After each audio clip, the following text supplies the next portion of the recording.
Hello, beloved! Welcome to the Sacred Sister podcast, where we normalize the magic and sacralize the mundane. In this podcast, we open up dialogue on metaphysical subjects, self-healing tools, expanding consciousness, and deepening awareness. We're here to support you in co-creating a life full of healing, meaning, and magic. If you are brand new here, welcome and hello. We're so excited to have you here. If you want to know more about what's come before, Season 1 was great for building foundations on spiritual practices. Season 2, we focused on relationships, and now we're in Season 3. The season of the Empress, where we open deep dialogue with conscious entrepreneurs who are spearheading their sacred mission. We have an amazing lineup this season, so make sure that you subscribe if you haven't already. Now a bit about us. I'm your host, Britt, a self-study entrepreneur, personal transformation coach, and content creator. I'm prompting you to come to know the self more fully, because when we can acknowledge who we are as unique individuals, our potential to experience life gets a whole lot more interesting. And I'm your host, Hannah, a life beyond the veil coach, priestess, and astrologist. And I guide you to unleash your source powers, leverage your inner blueprint, and sync with life's algorithm to manifest your wildest dreams. Because hey, we're multidimensional beings playing this game of life. Let's make it fun and magical. We are so grateful that you're here. And together, we're here to serve as your Sacred Sister. Let's dive in. Hello, beautiful, and welcome to another episode of Sacred Sister Podcast. Have you ever daydreamed about quitting your job, starting your own business, working from home, or even more, just working for yourself, offering gifts, talents, and services that only you can offer in your own unique way? If you answered yes to any of those questions, you are gonna love today's episode. Whether your dream offerings involve your own unique style of coaching, astrology, human design, tarot, aura, numerology, or oracle readings, energetic healing modalities like Reiki, EFT, NLP, crystal healing. Seriously, the options nowadays are endless. People build businesses focusing on any one of these modalities, and they can be even more successful when you combine them. This is one of the build-out processes that our guest today really specializes in. Fabi Paolini is a brand strategy and online business coach helping entrepreneurs feel and position themselves as authorities, build premium brands that attract and captivate their ideal audience so that they can go on to have major breakthroughs in their business as they make more income and more impact. With Hannah and I both considering ourselves spiritual entrepreneurs, it made so much sense to invite Fabi onto the podcast today. I love Fabi's approach to brand marketing.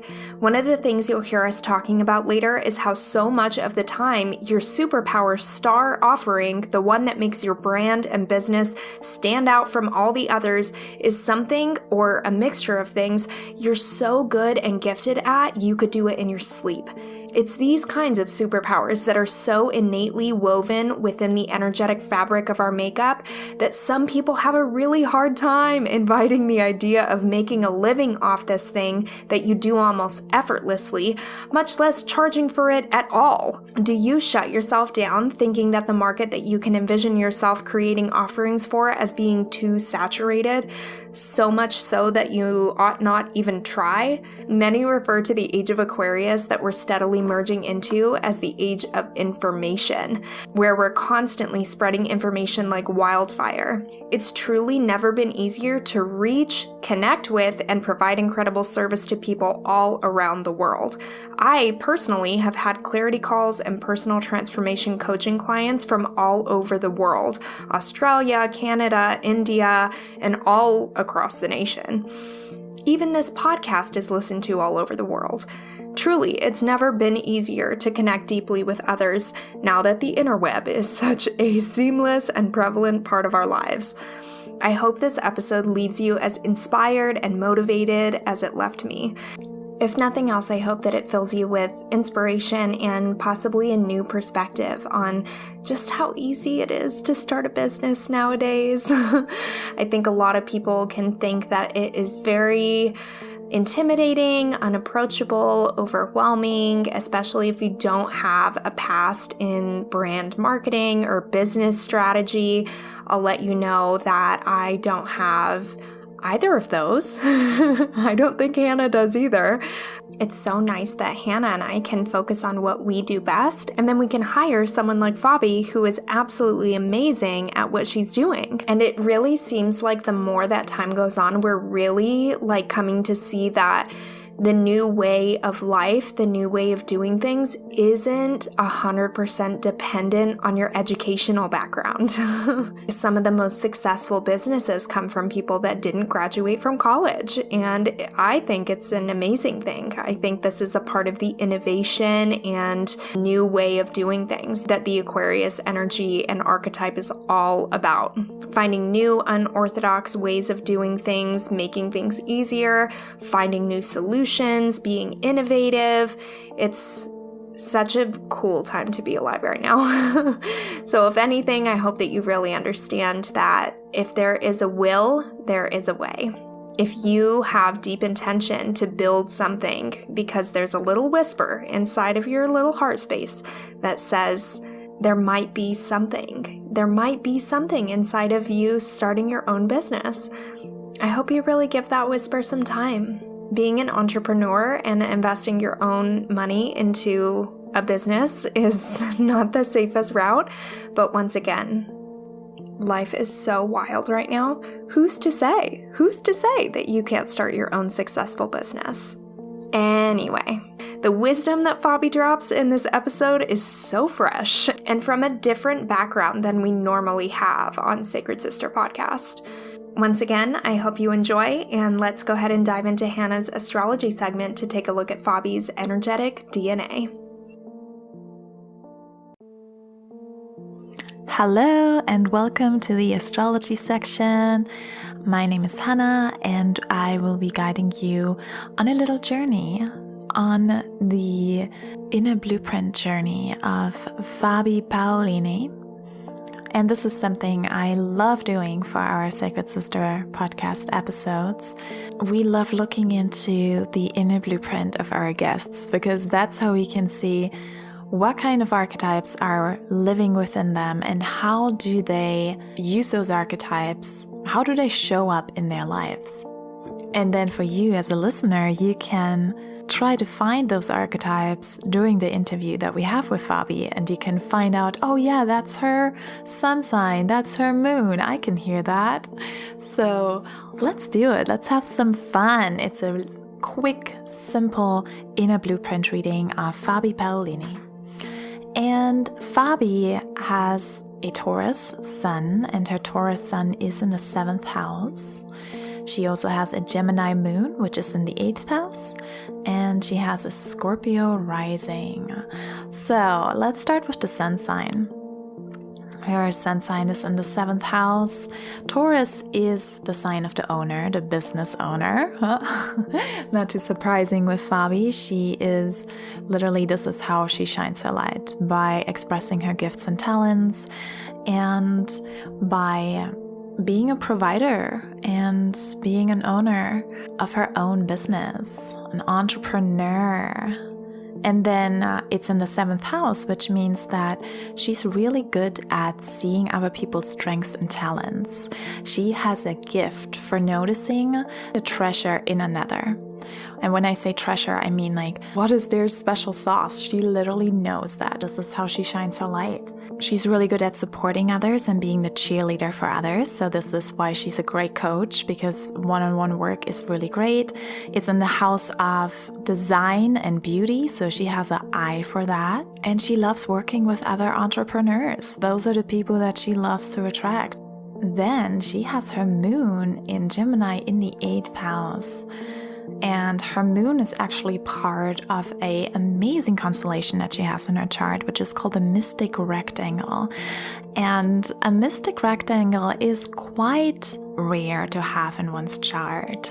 And it's not actually as mystic as it sounds, but it's rather very practical oriented. So people with a Mystic Rectangle are usually really good manifestors and are not afraid to putting in the hard work into making their dreams a reality, not being afraid of like really stepping up their game and continuously to work on themselves to share their gifts and talents with the world. So sometimes, in a chart we can have gifts and talents, but if we don't have certain challenges and oppositions in our chart, it might be sometimes that we just feel like, everybody has that gift or everybody has that talent. It comes so naturally to us, it comes so easy to us that we sometimes believe, it's nothing special. But we're actually going to be talking about that in the interview with Fabi on how to know that is actually your secret sauce, that which comes to you as so simple and easy. And I feel like through the mystic rectangle, because it is basically a big blue rectangle with two oppositions in the middle, she has the ability to combine the gifts between Moon, her Mercury, her Neptune, and Pluto, and at the same time she puts them into reality. So she's not only aware of that this stuff is coming easy to her, but she also knows, okay, what can I do with that? And I know my worth. And then the Moon in Gemini loves to tell stories and loves technology, loves to spread information and educate and share their knowledge with others. And Fabi has so many blog posts and videos that she does on such a regular basis, which is intense and insane to me. Like, I admire it so much because I don't even know how she's able to put all of that into action. But looking at her chart, I know how she does it. It's in her blueprint. And really the Moon in the 8th house gives her that intensity and gives her that dedication to really make it happen and to really put out all this information into the world and share her knowledge through writing, through speaking, through coaching, through all these different avenues that she has. And then also at the same time, I was talking about Scorpio rising, right? It's the lens through which she sees the world. And Scorpio can be really intense and really passionate. So when she has a focus, she's not one to give up easily. She knows how to stay on it and stick with it until she gets what she wants. And then she also has Saturn conjunct her rising sign. So Saturn is the hard worker. Saturn is the boss lady. So again, we have here something where she's not shying away from hard work. She's not shying away to be the provider for her family, to be there and putting in the hours for her business. And she's enjoying that at the same time. So it doesn't feel like hard work for her, but it's more like, this is how I want to express myself. I have free time. I want to work. I love it. So, and then she also has Mars in her 1st house, which shows that she needs action. The way that she expresses herself, she loves to be quick and fast and efficient and exciting and inspiring. So that's like that warrior Mars in her as well. Her North Node is interesting because her North Node shows what her soul's purpose is, and it's going towards the 7th house. So finding a partner and really being a team with a partner and having this beautiful, loving, supportive relationship. And that's what she has. And it seems like he's her soulmate. It sounds like really beautiful. They know each other since high school. She's telling us more about it. But they're such a beautiful, supportive team. And he's helping her now in her business as well. So he's the perfect cheerleader. And it's that soul's purpose. That's something that really her soul wanted to experience. And it seems like she knew that already from very small on. She wanted to be seen as equal in a partnership. And she wants that sort of relationship partner who's there to support and help her. All in all, Fabi is a passionate entrepreneur who's here to see the gifts in the other and support them in their self-worth so that they can attract their ideal audience who is happy to invest in themselves. That's pretty much it in a nutshell. I feel like she's totally living her chart. So beautiful. I love that.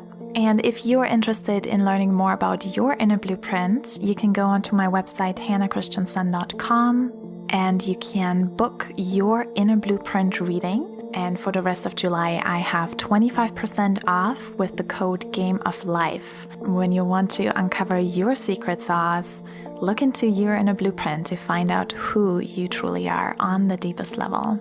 And so that's it from me. And now we're going to go into the interview with Fabi Paolini. And she will be guiding us on a little beautiful affirmation that she's sharing with us that I so love. And so sit back, relax, and enjoy. Oh, sacred sister, a kindred flame, may we light one another. From the ashes rise, oh, we rise, oh, again.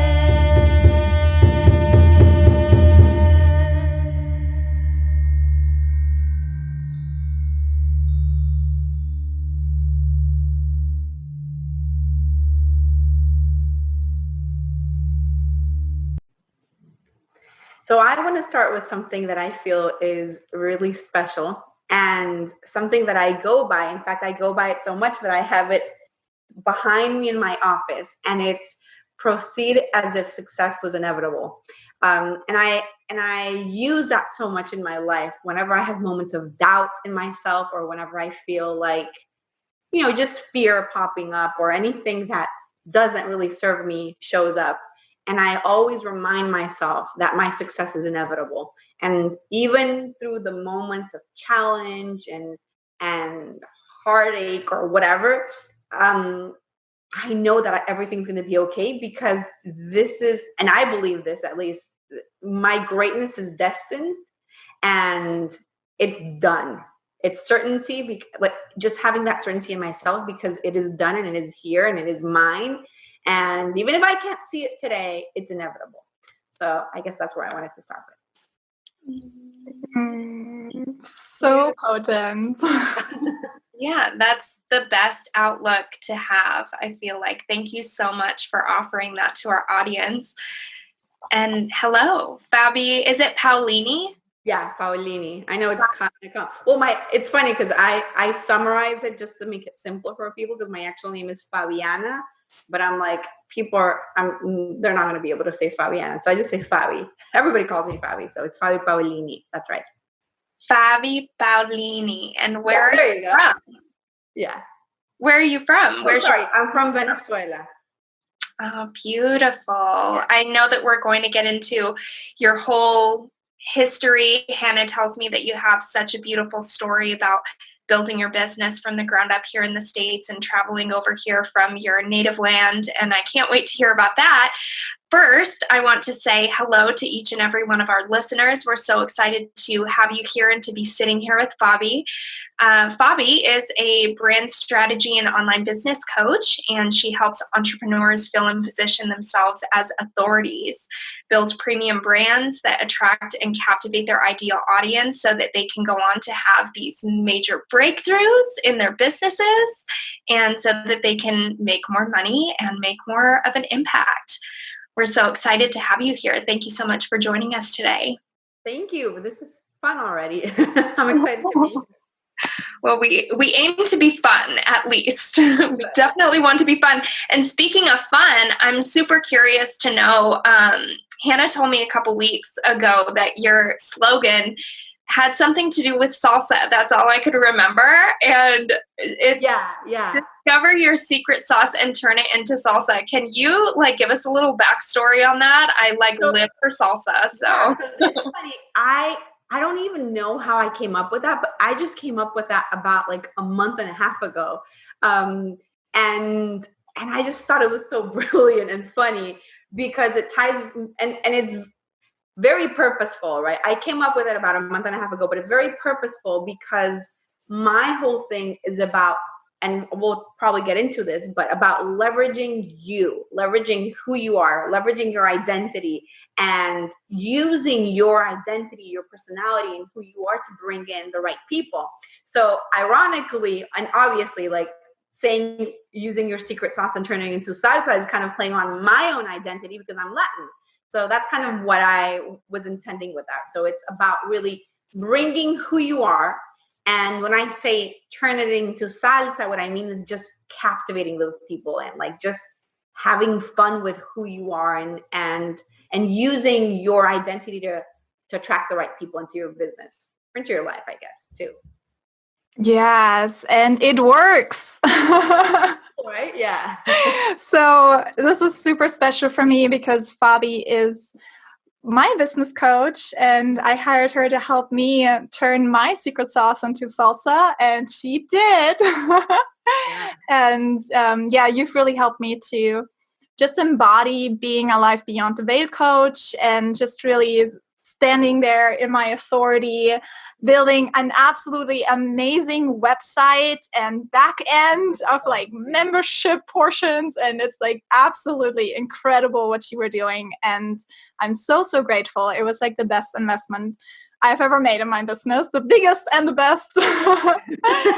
And it was so much fun working with you. And I told you this from the beginning. I was just so inspired for some reason, and I'm not for some reason, but I think that, you know, there's something about you that brought up this creativity in me, which was so much fun to just build that brand and have it be so beautiful. I think it came out beautiful, at least. So yeah. Yes, and I love that how you started out as a graphic designer, right? And you were from like hourly graphic design and turn it into like a full-blown business that provides for your family. Your husband is now working in your business. Yeah. Like it's just amazing. So please share a little bit about how it all started for you, how you made that decision, and how you like confidently stepped into that authority. So my story is actually kind of interesting because I started working in advertising. I studied advertising, and actually I'll go back a little bit further. I lived all over the world. I grew up living everywhere. My dad used to work in the oil industry, and they moved us everywhere. So I was born in Brazil. I've lived in Spain, in India, in the US, in Venezuela, and I've moved every 2 years when I was a kid until I started college. So I did college in the US, in the University of Miami, and I started advertising, and I started working in advertising. And I've been with my husband since we were in high school. So my husband is a singer. And after I finished college and I went back home to Venezuela, he was working in his music career and going really great. And I was working in advertising, but I started getting, obviously he was my number one client. I was designing everything for him and working in like his albums when there were physical CDs, which are like kids. There was such a thing called physical CDs. So anyways, just in case, right? And doing his website and doing all of his stuff for the music industry. So what happened was that I started getting a lot of clients in the music industry, obviously, right? Other singers, producers, and people like TV personalities or whatever.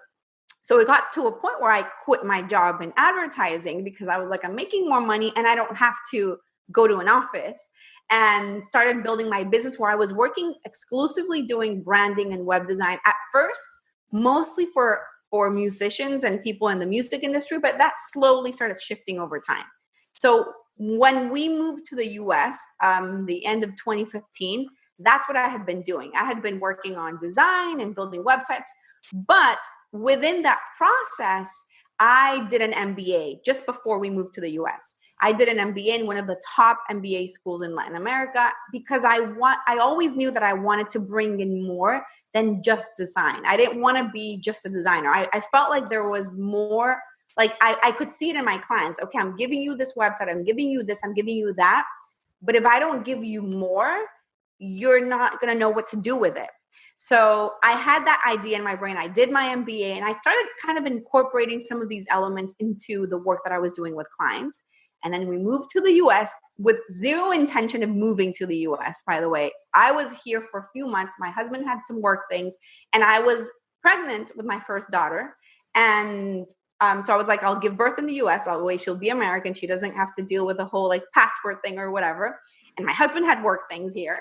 So we moved. So we came here just for a few months, and then we ended up staying. In fact, believe it or not, I have an apartment in Venezuela that has a baby nursery with a crib, with my clothes in the closet, with decorations, everything that has been untouched for 5 years. Isn't that crazy? Oh. Horrible. I think it's kind of sad, but anyways, I mean, I've had people bring stuff, but I have like this nursery set up that now I have a second daughter, and I haven't been back in 5 years because of the political situation, blah, blah, blah, blah. I'm not going to get into that. But anyways, so we faced the decision of moving to the US because things were getting really terrible back in my country. And we were like, okay, we're going to stay. My husband at first was going back and forth because his music career was still booming and he was in a great moment. But then the country just really went into a very, very big recession. So his career kind of stopped. And I was like, okay, we're here.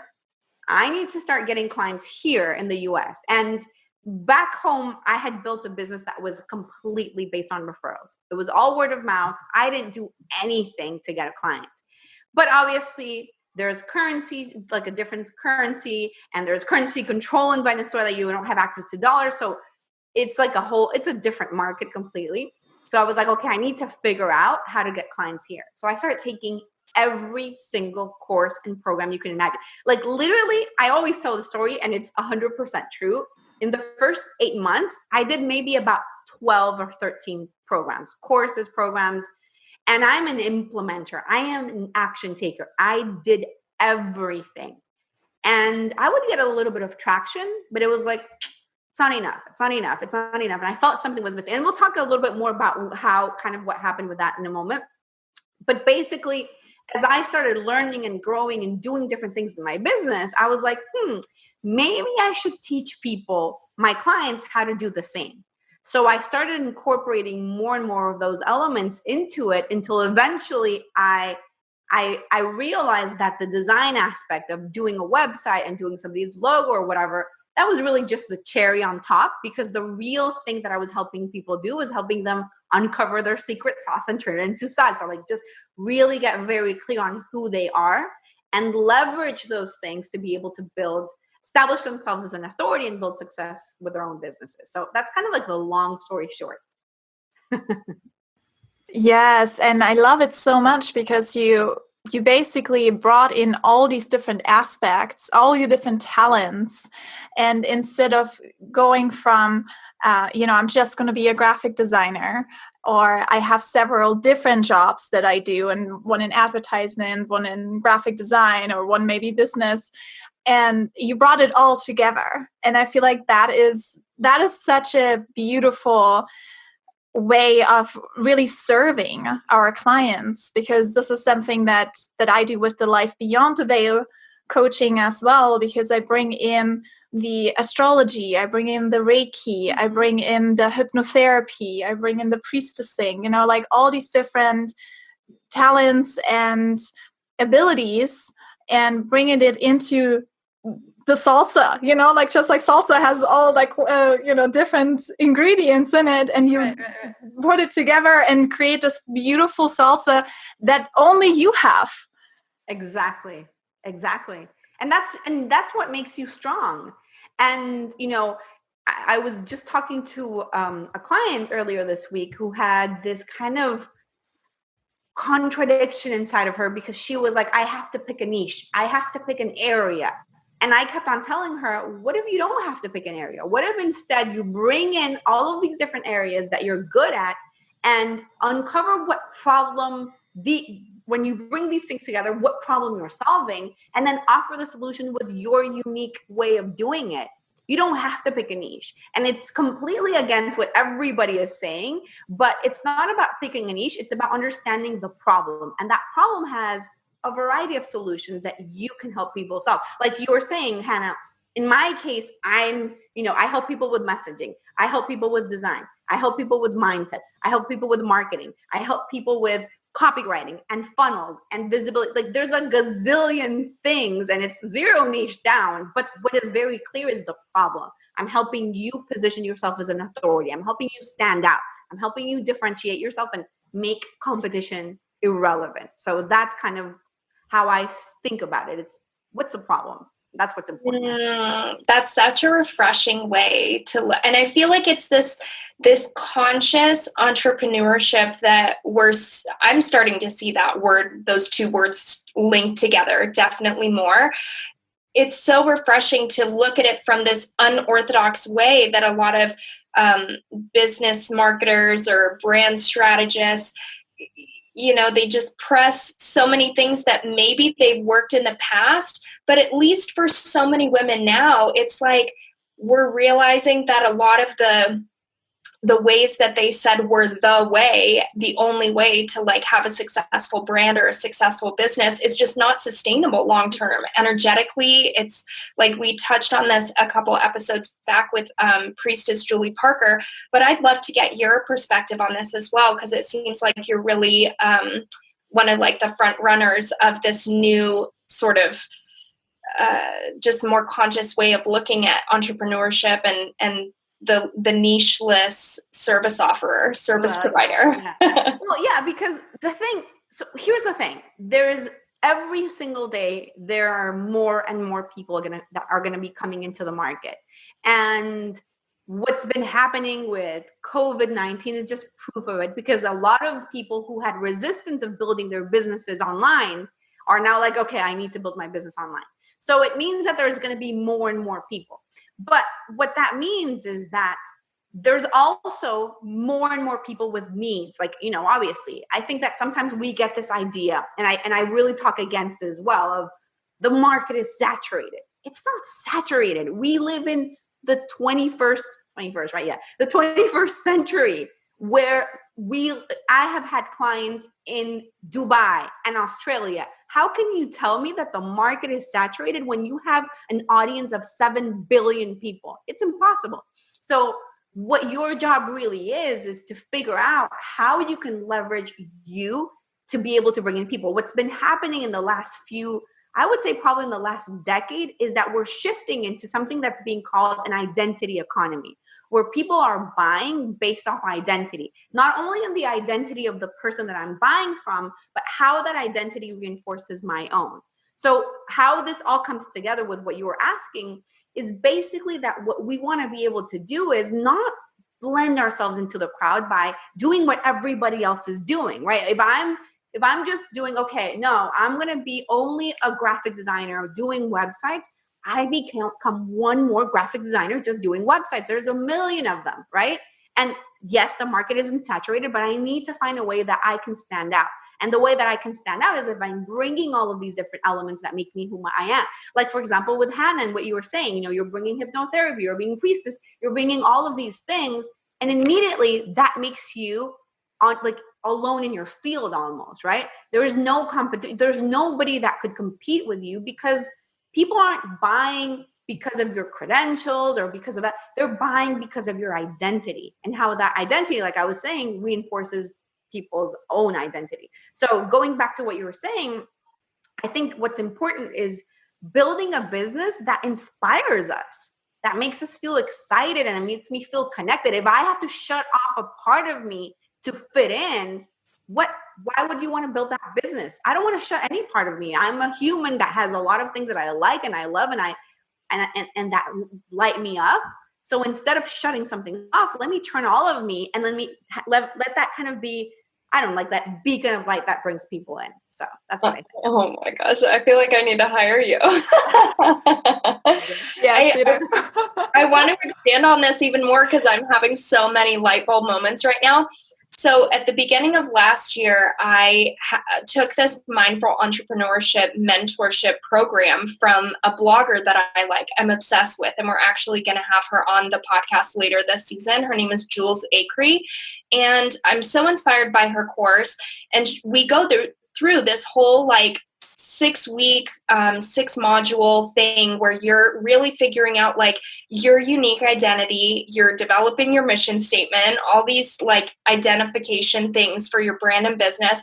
And I was so new at that stage that of even understanding that I had a brand or a business to be developing. It was in such early stages that it made my head spin, and it got me more confused and more it just felt so big. So what I want to say for the listeners who are listening right now, and maybe you are in varying stages of developing your own conscious brand, conscious business, or maybe you are at such a stage that you can't even envision yourself having like something that you consider to be a business. Just know that this kind of stuff takes time. It takes time to really figure out like who you are, what you're passionate about, what you feel like you have to like specifically uniquely offer to the world. When you were talking, I was realizing, I was like, I think that clients need to come first through me as a personal transformation coach, and then go to Hannah, who helps you like develop your energy and your connectedness to yourself and to the cosmos. And then once they have that down, they come to you to help expand the business. Of course. Yeah. Well, it's interesting what you're saying. And what I want you to know is that that message and that brand is going to evolve, and it's meant to evolve. Like if you were paying attention, I said that the secret sauce and turned into salsa thing, I just came up with a month and a half ago. I've been doing this for years. I've built a $500,000 a year business successfully with something else. And then a month and a half ago, I was like, oh, this is cool. Let me use it. And it just kind of came up to me randomly. Oh, I remember now how it came up to me. I read it in Spanish, like uncover your secret sauce in Spanish. And it was your salsa. And I was like, ooh, I never heard it in Spanish. So what if I just mix the Spanish and English? So anyways, so it's something that evolves. And I hope that message doesn't stop here. I hope that a year from now, I can say something and I'm like, oh my God, that's so good. Let me use it in my marketing, or let me use it in my whatever. Whenever I work with my clients, I always tell them, and I give them this brand book, basically. I create this brand book for them, and it's like a 30 to 40 page book where we go super deep into really uncovering who you are. But one of the things that I tell them when we have that first session where we go through it together is, this is going to evolve. Don't think, oh, I'm done. This is it. This is where my business stops. Because you're going to have clients, you're going to grow, you're going to maybe figure out that this isn't exactly what you wanted, but this is a stepping stone to the next level, and you're meant to evolve as a business. So if you're like, well, I'm too new, or I'm still unsure, or whatever, you're in the right place. We're all new at some level, right? We're all unsure at some level. I'm sure that 10 years from now, I'll be looking back and saying, oh my God, remember when I was saying the whole secret salsa thing? Like, what the heck did I, like, that was so, like, it was such a newbie thing to say. I'm sure it's going to evolve, because I hope that I evolve as a person and that my whole business evolves. So it doesn't matter where you're at. I think that entrepreneurship is really a self-discovery process, to be honest with you. It's like we're always learning and facing challenges and roadblocks that are here to let us grow to the next level and get our impact or whatever to the next level. And then we're serving at a bigger scale. And then it's just like this continuous growth process. So I love that. And I feel like this is so much like the divine feminine business entrepreneurship, pretty much, because like the feminine is about unity and bringing things together, whereas like the masculine way of thinking was, okay, this is what I do. I'm a graphic designer, I'm an astrologer, I'm a yoga teacher, this is all I do, period. It's like this like very specific focused kind of energy, whereas the feminine is like, oh, let me bring all of this stuff together and create through that my own flow in business, in my life, and have it always be involving, but also surrounding whatever I'm going through as well. It's like this beautiful, just as you were saying, it's about identity, like our own individual self-discovery journey, and it's connected with our business. And we don't have to be in that place anymore where we say, okay, this is me personal and this is me in business. Mm-hmm. I love that. And I think that, and you know this, Hannah, because you've heard me talk about it. One of the things that I really like focusing on is that even though I'm very strategic, I always say you want to bring the head and the heart to what you do. And you guys might say it, feminine, masculine. There's a gazillion ways of saying the same sort of thing at the end of the day. And for me, it's, okay, you want to have a strategy, but you want to tackle the strategy with heart. So, it can't be, let me follow this perfect funnel. Let me follow this perfect strategy, the email, the perfect thing that I'm going to say. And instead it's what comes through me. And I've established this thing. I know that I'm doing a webinar, and I know I'm doing this, I know I'm doing that, but how can I let kind of intuition guide or that kind of energy of who I really am just guide the way and let that bring people in? I am calling in beautiful beings with a deep, burning, yearning desire to know themselves more fully, to feel fortified and faith-filled in the awareness that you came here with a purpose that only you can fulfill in your own unique way. For those who seek to cultivate their own resonant spiritual practices, I created the Sacred Self online course series just for you, to share intuitive tools that help one bloom from within. Doing deep self-study and introspection work has completely changed my life. I grew up in 18 different homes and 9 different schools across the Las Vegas Valley. I was intensely bullied and coped with moving a lot by morphing myself into whoever I thought other people wanted me to be. And it never, ever worked. I was anxious, a crippling perfectionist with a pretty severe identity crisis too.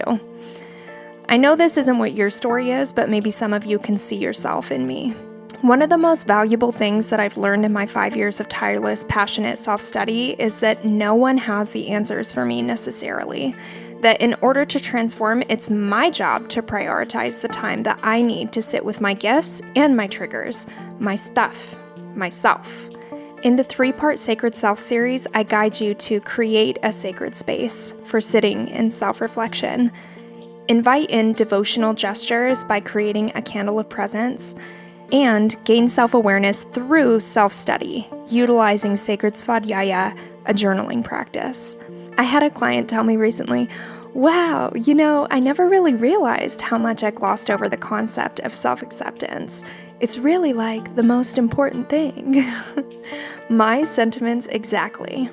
When we can invite in the awareness that maybe, just maybe, our challenges have come as learning opportunities for us to grow wisdom and strength from, our lives begin to change, no matter the challenge, no matter the hardship.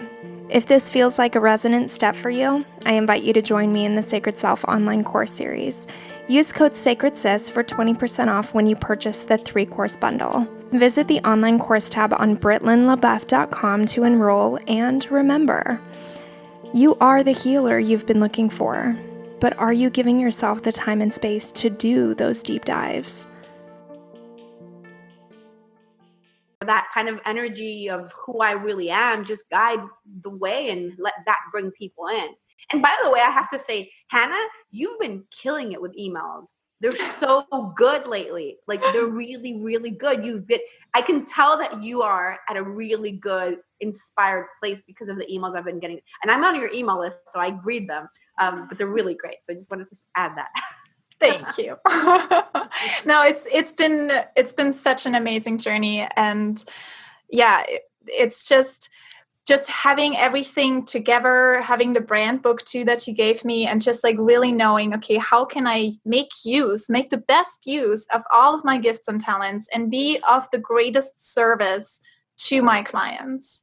And before I worked with you, I kind of knew, but I kind of didn't know. Like, it was kind of like a thing. And I call myself an inner peace coach. And I was like, yes, inner peace is one thing, but I also help people feel more empowered and love themselves on a deeper level. Like, how can I bring all of that together? And you really helped me to like bring that, make that salsa, and it's just so, so potent. I feel like this is such a big step in the evolution that we're all going through as humanity, because there's this old way of looking at business that mostly like men were in business and women were at home taking care of the kids. Mm-hmm. But even for you, like, you had both of your girls and you were building up your $500,000 business per year. So it's incredible. That was an interesting process, and it was difficult for me internally of becoming the main breadwinner for my family, because obviously, as my husband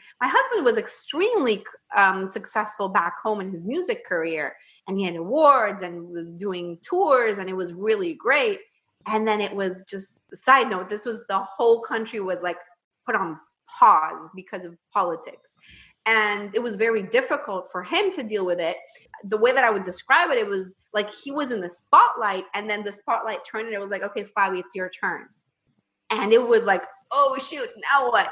So I had a little baby at first. Now I have two. And it was this whole thing of, okay, I need to I need to show my girls that it's possible, right? Okay, that you can have it all and you can be it all. I could be a great mom. I could be a great wife. I could be a great business owner and do all these things. Now my husband works in my business. I mean, it's our business. Like, he is a really big part of the work that we do. He's the one that runs our Facebook ads and does a whole bunch of other things for us as well. And now his music career is starting to take off as well now from here. So it's really interesting how all of that has played together. But it was difficult internally for me because I had come from this very traditional Latin, I don't think it's only Latin, I think it's like the world what it was, right? Background where women were wives and moms, period. And the women that I had in my family or friends or whatever, or my parents' friends or whatever, that had businesses or that did work, it was still like, well, she's doing this little thing. It wasn't like, this is the woman who is the head of the household. Forget that. That was unseen. So it was an internal battle for me of like, oh my God, is this okay? And can I really be this good mom and have this business? So it took a while to really get to that point where it was like, you know what? Cool. Like, I love that my girls get to see their mom working. And I love that my husband is part of my business. And I love that we're doing, and I love that I get to support his career. And I love, like, it's really empowering for me now personally. Mm-hmm. Wow, I can only imagine that kind of reckoning within a marriage. Can you open up on that a little bit more? Because I feel like it's such a natural sort of adjustment period, right? That when someone has a really big dream, a really big aspiration, especially whenever it's not the social norm. Right. Well, it was interesting because my husband and I have a very, like I said, we've been together since we were in high school. So I think this year it's going to be 19 years together, and I'm 36. So we've been together since I was 17 or 16 or whatever, 17. So we're a really great team. And in the first few years, when it was all about his career, it was, I used to tell him, like, for me, it felt like I was the one singing, except I'm not a singer. So it felt like I was on stage with him, and it was all about helping him build his business. And I felt like it was just my dream as much as it was his. And when things shifted and it was about more around my business, the same thing happened with him. So it's really interesting because for us, it's never been an issue. Like, we have a really amazing dynamic where, this is just the way that it is, and it's whatever. You know what I mean? Like, it's not a big deal. It's not anything crazy. He supports me in a lot of different ways. I say he's like my mindset coach. I was just telling you guys earlier that he takes care of me, and he's taking care of my health, and he cooks, and he takes care of the girls. He's also like the bookkeeper and the Facebook. He does a gazillion things in this house. So it's a perfect balance for both of us to be able to both do our thing, and he can obviously work on his music and everything on his career. So we never had an issue.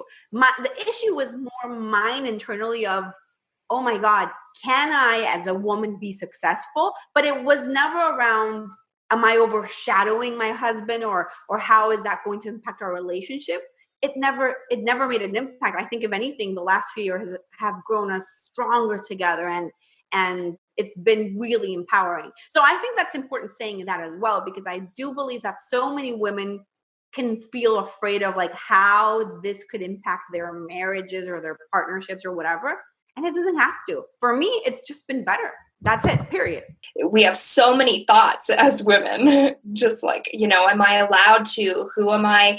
Who do I think that I am? And, those sort of internal struggles, which can be such a breath of fresh air whenever we really show up to those fears that are surfacing inside of ourselves, that we really question ourselves and look back on our family lineage and see what the narrative could have been, from people passed down to us. And then being what we like to call as a circle breaker of our family that says just because it's my family's does not make it mine. And I'm literally able to choose the way that I want to live my life, especially if you want to be a beautiful example to your young ones and say like, hey, yeah, you can be the CEO and a badass one at that. And I'm going to show you how. Yeah, like, what a beautiful thing. It was for sure an internal battle. And that I had to work a lot on my self-worth and believing that it was possible for me to be the successful person. And I still, that at times I could still even go through moments where I'm like, this is going great. My business is going great. Is this okay? But what I've realized, and the way that I've reframed it a lot, is that the more successful I am, the more people I can hire and the more time I have to dedicate to my family. So, and obviously on the flip side, the other part of it is that the more successful I am, the more people I'm impacting, or the more women I'm impacting to build their own businesses and to be able to empower their children. So it's really about reframing. Like I'm the queen of reframing. I always say whenever I have those moments, the way that what works for me is something that I call going back to truth.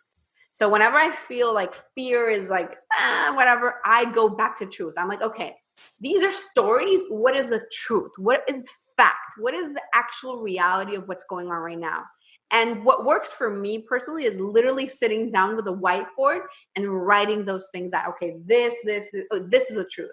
Well, all those things, they're lies that my brain is telling me to keep me comfortable and small and blah, blah, blah, blah. Thank you, brain. Now I'm in control, and that's not the truth. So yes, it's been a process of dealing with those internal stories that I'm telling myself or that I've told myself, and believing like, you know what, I can do this. And even if I don't believe in it, even if I don't feel confident, just getting up and doing the work until my brain is like, oh, okay, catches on. And it's like, okay, yeah, she can do it. It's the cutest thing. What just came to me was what my daughter always says to me. She heard that in a movie, and she says, the first step of not being afraid is to pretend like you're not afraid. Okay, good. I love that. Yeah, that's the truth. Yeah, and she always says that to me whenever I am stressed out about something, or like she could tell like I'm nervous about something. Then she comes to me like, Mama, the first step of not being afraid is to pretend you're not afraid. You know where I get a lot of inspiration is from Frozen 2. And if you guys haven't watched it, watch it, because there's a lot of little things that are really for adults more than kids. And there's a whole song around taking the next right step. So sometimes you don't know what you have to do, but right now what you have to focus on is taking the next right step. And that's it. I love it, because every time my daughter watches it or my daughters watch it, I'm like, yes, Olaf, you're right. Next right step. And just reminding yourself of that instead of like getting overwhelmed with fear. Okay, what is the right thing that I can do right now? Or what is that thing of that would make me feel good right now? So anyway. Yes. And I love that we've been talking about that self-worth, because I feel like that is for women such a big topic, and in regards to pricing as well, like pricing their offers. And especially if you look more into like the spiritual realm and the spiritual community, as soon as we feel like we are here to be of service to others, I know for myself, I had to work through a big money wound in that regard. Big time. We both were. We were both WhatsApp messaging each other every single day for months and months and months and months, uncovering new layers and then doing shadow work and then coming back a month later and being like, yep, it's still there. Still working on it. It's a big one. I mean, and why wouldn't it be? Because of the place that women are at in history right now. Of course, this is going to be like the biggest deal, and it's going to keep coming around in different ways, in different issues, until our energy is able to really integrate that truth. Right. Yeah. And love money and be okay with that and not see it as something that is greedy or bad. Yeah. Exactly. I think that the pricing thing or issue is a big issue that a lot of people go through. And I think that at the core of it, for sure, is a self-worth thing. There's this book that I really, really love that's called Worthy. I'm like, what's the name of it? It's called Worthy. And the subtitle is something like, your self-worth is equal to your net worth.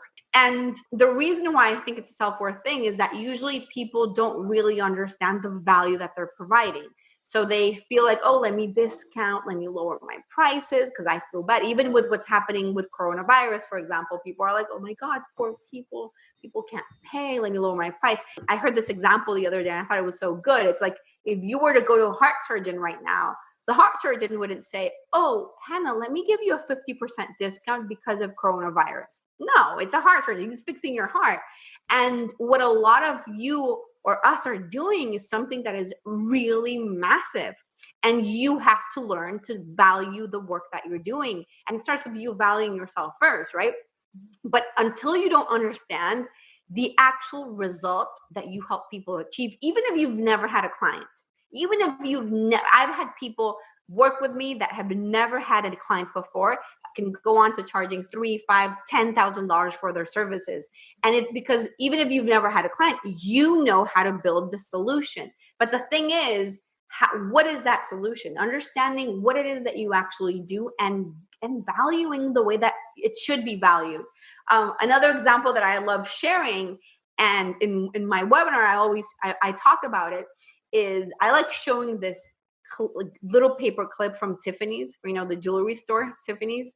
They have a paper clip, normal little paper clip. It's gold and it's $1,500. And I think, okay, if somebody out there is buying a $1,500 paper clip that is going to get lost, period, right? Like, are you serious that you're like, oh my God, I'm going to help you really transform your life and get healthy or change your relationship with yourself or connect to your spiritual side or whatever it is. But oh my God, I feel bad of charging $500. Please, there's somebody giving away $1,500 for a paperclip that's going to end up in the trash or in the dog's stomach. You know what I mean? Like it's so yeah. Anyways, I think it's important for us to understand our value. And going back to what you were saying with the spiritual, kind of the spiritual niche or world or whatever, what I like to think, or how I like to think of it, is you can't change the world if you are poor, period. Making an impact and really changing people's lives, it's going to cost money. I wish I could tell you that it's free and that all you have to do is sit down, but it's going to cost you need a computer, you need a phone, or you need an internet connection. There's things that you're going to need. And if you really are here caring about people and wanting to serve, it means that your soul needs to be connected to, how can I serve the most amount of people? And the only way for you to serve the most amount of people is if you have money to be able to help them. Like, you will not be able to change the world if you don't have a penny to be able to afford to change the world. So, it's just reframing. It's just reframing it. I think that part of the reason why a lot of people in the spiritual industry get into that is like, oh my God, I'm serving, but how can I charge? But like, you can't serve for free. You have a house, you have kids, you have bills to pay, it just doesn't make sense to me. You should be charging good money for what you do, because you deserve it, and you're changing people's lives in the process. So anyways, that's my little rant. Yeah, it's so true. The way that I feel like when you were talking about that, I was thinking about some reframing that I've been doing myself recently, especially since quarantine started. I've been a model for 14 years. That's been my main source of income. And I acknowledge fully what a privilege that is.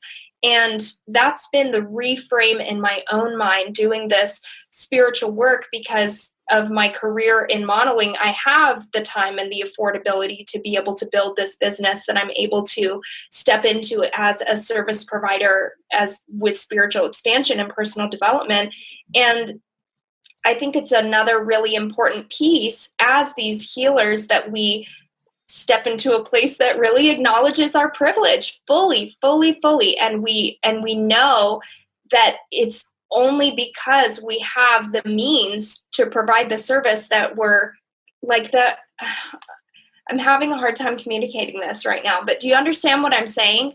Like, Yeah, it's absolutely. really important for us to acknowledge the privileges that we do have and the services that we are able to provide, and doing that worthiness work is another massive facet of the inner work that so many of us are moving through right now.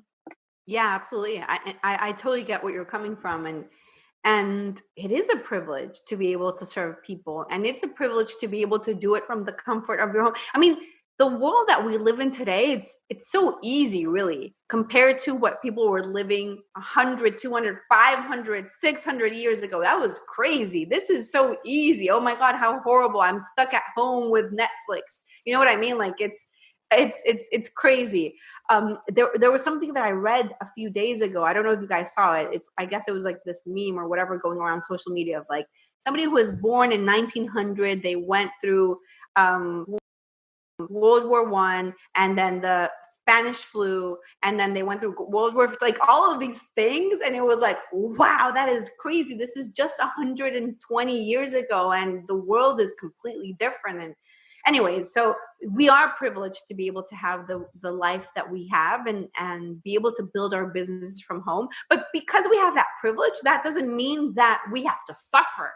Like, oh, because I'm privileged, I have to suffer. So let me put myself through strain and let me charge pennies because it's so easy. And speaking of that, now that I say that, it's going to take me to a different place, but I'm going to go with it.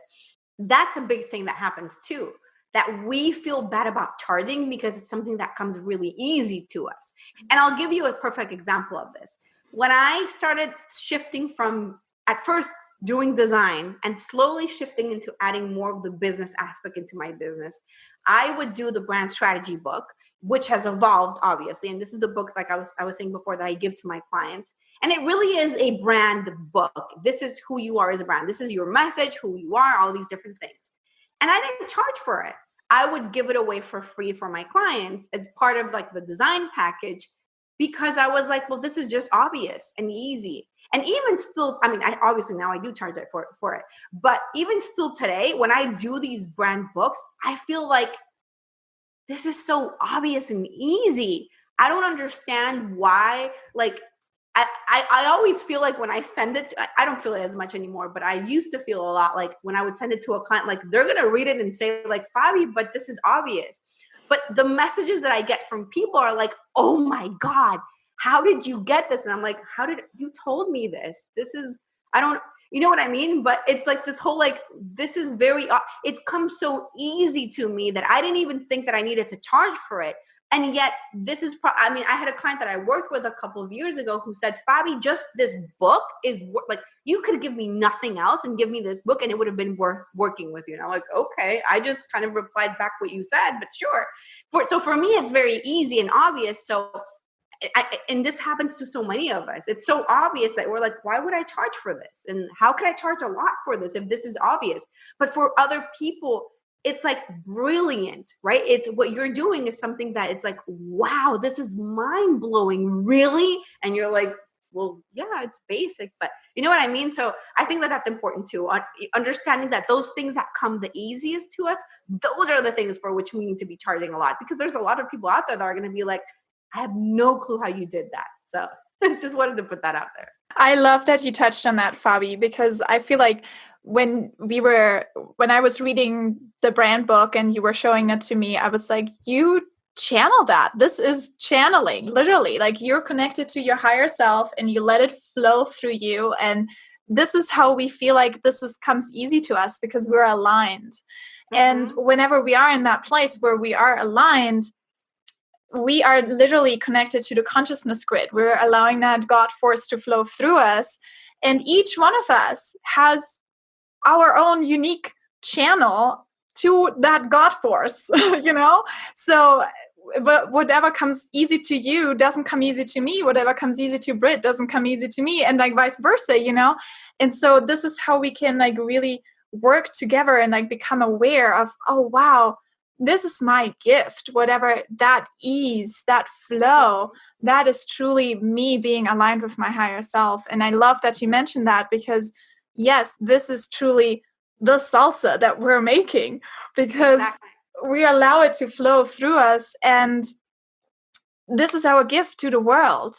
And it's so important to be aware of that worth of that, and allow ourselves to charge for that. And also, additionally to that, even just people making the investment is already the first step of their own transformation, whatever they're going through. Like, I love when I have revelation calls, and whatever blocks we are discovering that is keeping them from manifesting their dreams are the exact same blocks that are coming up when it's about, okay, am I going to invest in this program or not? You know, it's like the exact same blocks come back up when it's about investing in oneself.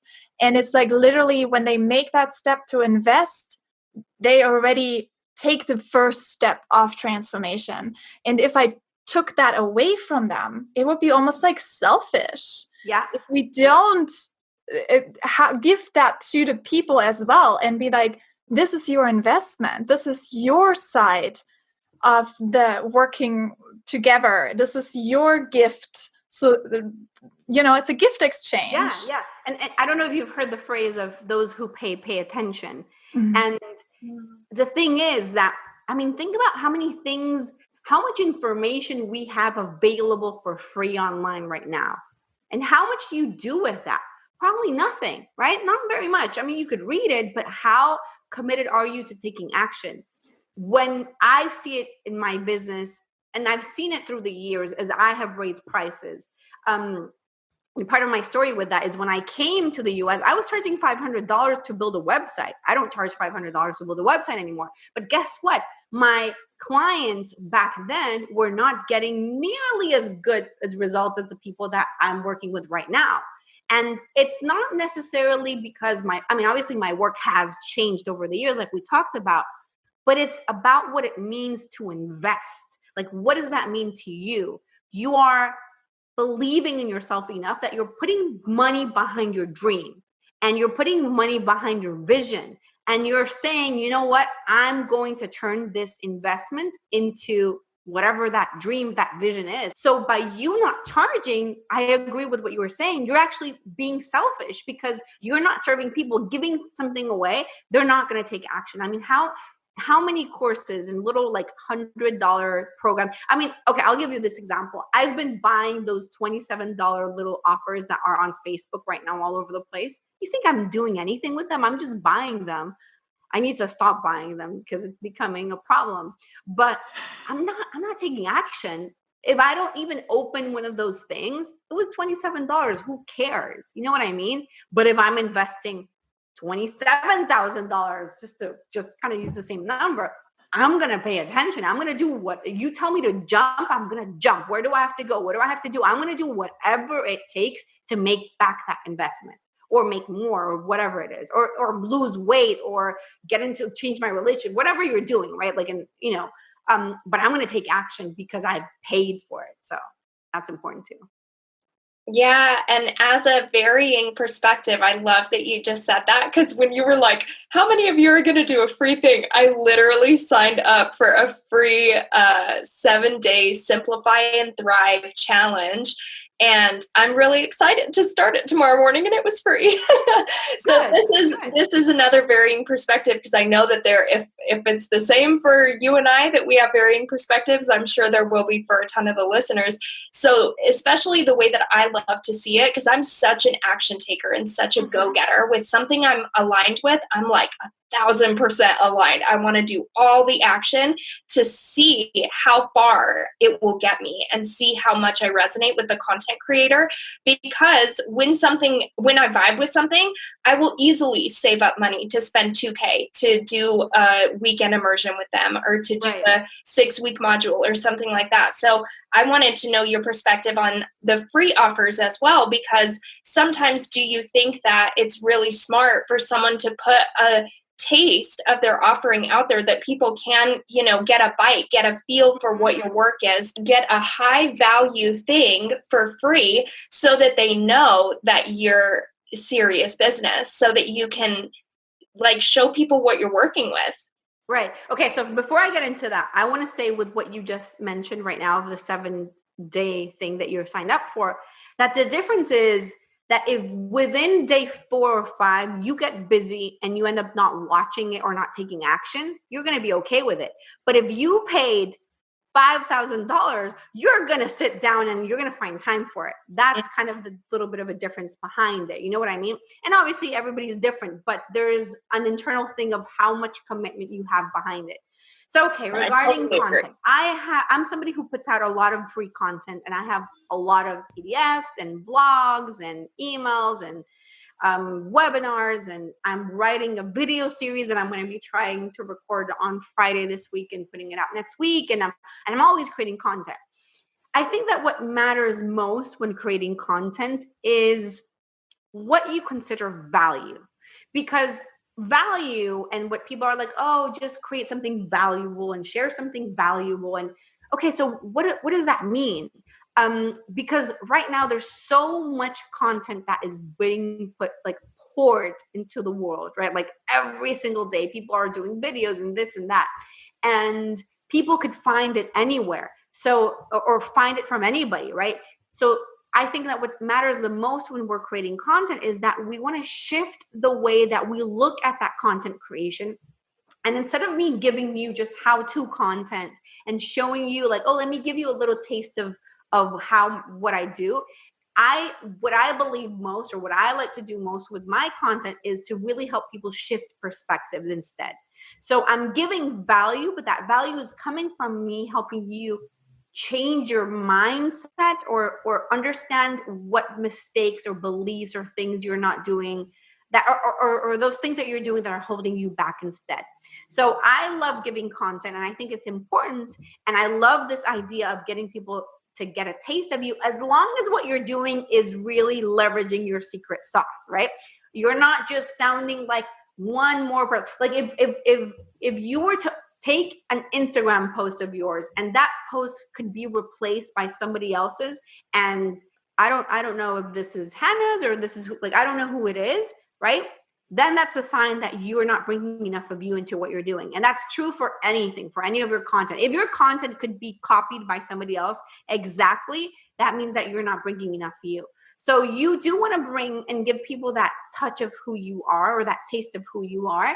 But I think that what really matters is making sure that this content is more than giving people information, it's giving them a transformation, and that internal transformation of shifting those beliefs.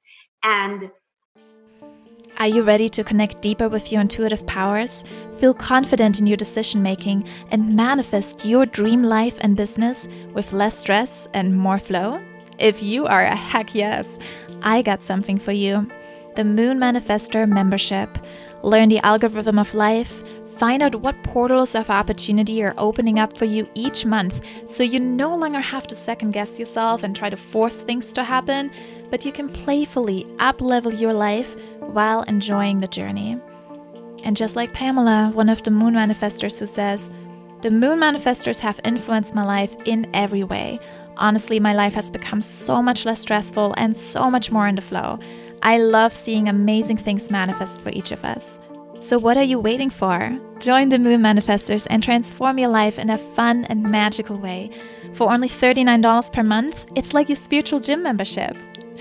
So go to hannahchristiansen.com and sign up for the Moon Manifestors, and I'm so looking forward to seeing you there. May you live your dream life with less stress and more flow, because you are worth it. And that internal transformation of shifting those beliefs. And because at the end of the day, we're not here just to, especially with this conversation here, we're not here to sell, right? It's not about selling. I see it as like, I don't like to be transactional in the way that I do things. It's not like, oh, I'm looking at people as a little number in my bank account, or a little like transaction or a metric or a conversion rate or whatever. I'm trying to be very intentional. And me selling is not about me getting rich. It is a little bit, and there's nothing wrong with that, but it's not about me selling. It's about the fact that I know that what I have to offer is something that's going to transform other people's lives. So when we're creating content, it's not just let me give you information. It's about getting you to understand the transformation behind doing things in a different way. Does that make sense? I hope I kind of answered your question, but kind of. No, yeah, absolutely. Yeah. I love everything that's been coming out of your mouth. I also love when we were working together, you were always saying, don't focus on the how, but focus on the what. Right. And for me, as have Virgo sun and my Mercury in Virgo, I love to tell the details on how to do whatever. And it is so easy for me to go into this teacher mode of like, hey, I'm going to teach you how to do this on your own kind of thing. Right. But what really helped me was to find that when I am in that mode, this is where the investment is important so that people can actually take action on that. Mm-hmm. Instead of me just putting that out for free, people don't have the investment in it. People don't take the action on it. Exactly. It just goes into the sand. It's not being used. Exactly. But going into what more about, not the details, but more like the bigger picture of it, right. Just as you were saying. It's about the what and the why, right? When you're creating content, what you want to talk about is the what and the why, what it is, why it's important, why it matters, why not doing this is going to impact you, what you need to be doing, like the big picture, but not the how you're going to do it, how you're going to execute. That's for the paying customers instead. Yeah. And it makes so much sense. And I feel like that is sometimes what we can see when we do feel that we are aligned and we feel that this gift is coming through to us. It can feel like, I am not allowed to charge this and I need to give out the information for free on how to do it. But actually realizing I can give out transformation, which is so much more powerful than information. Because there's so much information out there in the world, especially in the world of the internet. We can literally find anything for free on the internet, any kind of information. But what do we do with it? That's where the potency is. That's where the gift lies. Exactly. I love that. And one of the things that I've been working on, going back to what I was saying about your brand evolving, is something that I've been thinking of in terms of how to create content. And I created this little acronym, and it's RISE content. So content that rises you up and rises everybody up as well. So the R stands for being relatable and connecting with your audience. The I stands for interrupting the pattern. So doing things that are different. The S stands for secret sauce or whatever, just bringing you. And the E is really showing your expertise and showing that you know what you know. So when you're bringing together these sort of elements into the way that the things that you're teaching or showing, it really helps you rise and attract those people straight into your business. And it really comes back to that transformation. And it's not about giving information. There's too much information already, and people can find so much of it. It's really about connecting to how can I help people shift and realize and wake up, I guess, to these other things that they could be doing instead that are going to be much more helpful to helping them reach their goals or whatever. So this whole conversation has just been so enlightening. I feel like every few seconds I'm like, bing, bing, bing. I wish I had my notebook here. I love it. Me too. This has been so much Thank fun. you so much. And we want to be respectful of your time. I know that we are nearing the end of the episode now, and we would like to know what upcoming services that you have, if you have any webinars, if you have stuff that you want to share with our audience. Right. So yes, you can basically find everything at fabipaolini.com, and you can add it in the show notes if you want, because I know that maybe people will be like, Fabi, like what? So anyways, FabiPaolini.com, you're going to find everything. I have so much content that I'm always pouring out. Like I said, I'm doing a video series right now. There's all of these different things, but you're going to find everything in FabiPaolini.com. I have a blog that has a lot of really great content in there. That's going to be very helpful. And you can follow me anywhere at Fabi Paolini. I try to be active on social media. Sometimes I'm good at it. Sometimes I'm not so good. It depends on the week. But I've been really getting into recording these little tiny videos and having a ton of fun with it. So yeah, you can go ahead and follow me everywhere at Fabi Paolini. And on my website, I will be doing a live webinar in August, but not right now. So just as long as you get on my email list and on my website with anything that you sign up for, you'll get a notification for that live webinar. So perfect. So we have these last questions that we ask every one of our guests. They're called our sacred questions, and you can answer them in a shorter format. And the first is, what does sacred mean to you? Sacred means something that I cherish. That is, that is this, I don't know if this is going to make sense, but there's a boundary that should be unbreakable. Something that is cherished and that is so unique and should be left untouched, if that makes kind of sense, I guess. Yeah. Who is a sacred sister to you, and what does it mean to have a sacred sister?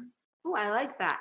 So I have this coach that I work with, Maru Yavicella, and she's my mindset coach. And she has just been very, very instrumental in my own business in helping elevate me and keep me on my toes and moving forward. So I think that's one. And I'm going to say another unconventional one, I guess, and it's my two daughters. There's definitely my sacred sisters, and they keep me going. So that's so beautiful. I know. And what are some ways that you make something normal or mundane into something magical or sacred? Well, I think I kind of talked about it with the brand strategy book, right? Where it's something so normal and easy to me, but it's very channeled. And I think that it really does become something sacred. So that would be an example in my business. But in my life, I think just the moments I spend with my girls, for sure, and trying to be as present as I possibly can for them. Signing out of my phone, my social, like everything, and just being there for them and turning those into sacred moments, even if they're the tiniest things in the world, like reading to them or singing to them or whatever. And I'm not a singer, but they love how I sing. So there you go. Beautiful. That's so special.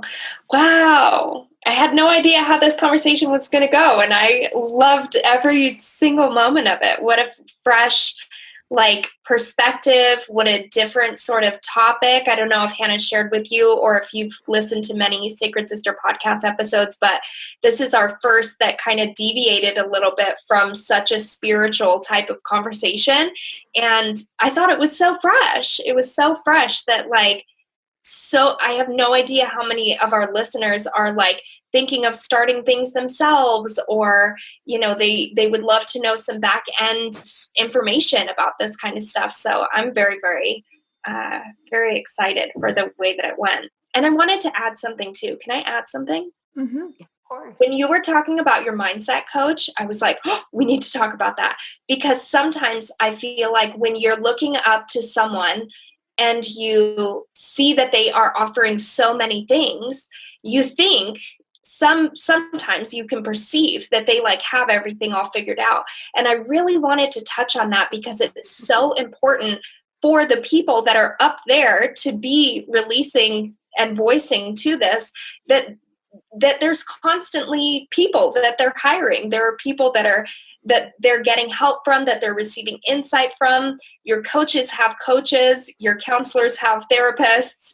It's important to just kind of ground it down and let people. It never stops. That evolution never stops. That growth never stops. And those fears never stop. And I don't think they're supposed to stop. I think they're here to make us grow. So we always need to be learning from other people. And like I've this month invested in the last couple of weeks. So I guess it's already between last month and this month.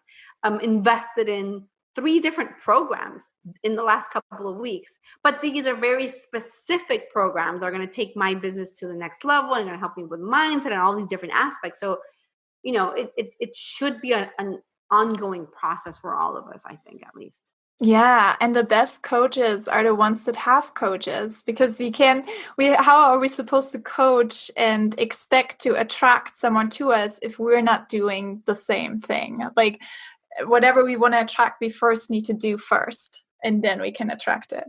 Absolutely. And we need to keep on learning. I mean, yeah. I don't think I know everything. And I hope that I never know everything.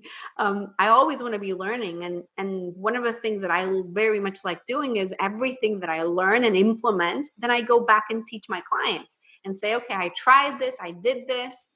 I added, Hannah knows this. I send emails out all the time. Like, okay, I added a new training to the client section. Check this out. And it's me learning and teaching other people what I learned in the process. And I think that's really, really important too. So, yeah. Yeah. Really wanted to touch on that. Thank you so much for all of your insight. This episode has been so much fun. Hannah, do you have more things to say? I just want to say thank you for taking this time and sitting with us, Fabi. This was so much fun with you. I always enjoy talking with you. Thank you, guys. This has been so much fun as well. I loved it. All right. Have a good day. I want to hear my astrology chart stuff. Is it going to be your first time, huh? No, I've done it before, but it's been a while. I don't even remember. There was a time when I was younger where I would always like do card readings and stuff like that. But then I stopped. I don't know. I know why. Like I had somebody told me that I was going to break up with my husband, who was my boyfriend at the time. And I was like, I'm done with this. I'm not going to break up with this guy. So, and I did it. So. Yeah, this is such a potent. I feel like this is like another episode that I want to talk about too, because I've actually had a few clients already coming to me and say, I've had a bad experience with astrologers before, and that's why I have such troubles trusting in astrology, because there are people out there that are just like damning people like, this is what's going to happen to you, and there is no way for you to change the destiny, and just like being that super intense. $2,500 and then I'll make it go away. Right.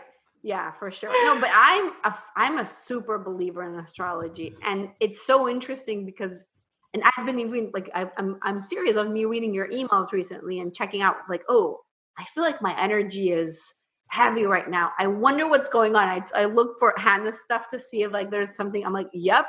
It's so it's so mystical and interesting and weird how it's all connected. Like if I feel like heavy and then I look at your stuff, you're like, you're supposed to be feeling heavy. I'm like, how did you know? Like, what is this? Is everybody feeling heavy? It's just crazy. It's weird, but it's interesting. So. Yeah, it's like as above, so below, as within, so without. We're all interconnected. It's unexplainable to me, but I love it. It's really interesting. It's the mystery of life. For sure. Favorite salsa. Yes, this is my salsa. I know.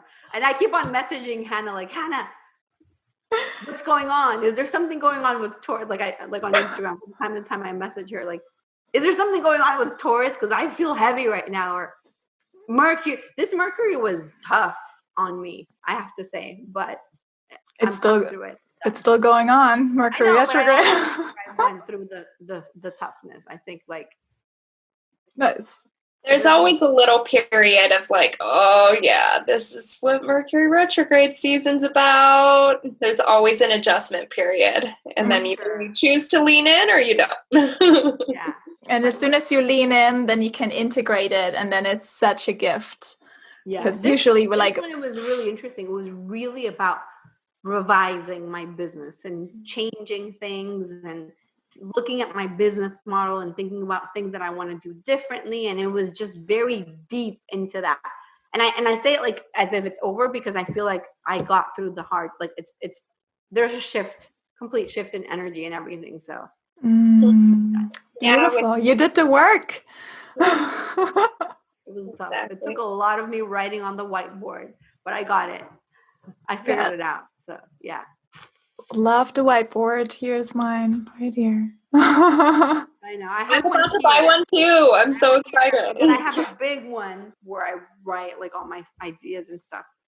Yeah, it's helpful. So anyways, all right. I really love this. I have to run. I have to go feed my girls. So yeah, feed your girls. I'm going to pick up my girl. I don't have any girls. You get your boys. Feed your boys. No, their dinner time's not for a few hours. But thank you so much, Fabi. Thank you so much. Bye-bye. And for our listeners, thank you for sitting with us. I hope that you were able to get all the juicy tidbits from this episode. It's a little bit different from the normal Sacred Sister episodes, but I feel like it was so spiritual in itself as well, because we've really talked about that feminine, conscious entrepreneurship. And if you've been thinking about building up your own business and working from home and being a mom and a businesswoman, or really combining all your different gifts into one beautiful, yummy salsa, I hope that this episode really inspired you to let you know that you are worthy and you can have it all. All right, we will see you in 2 weeks, and I wish you a wonderful rest of your day. Namaste. Oh, sacred sister, a kindred flame, may we light one another. From the ashes rise.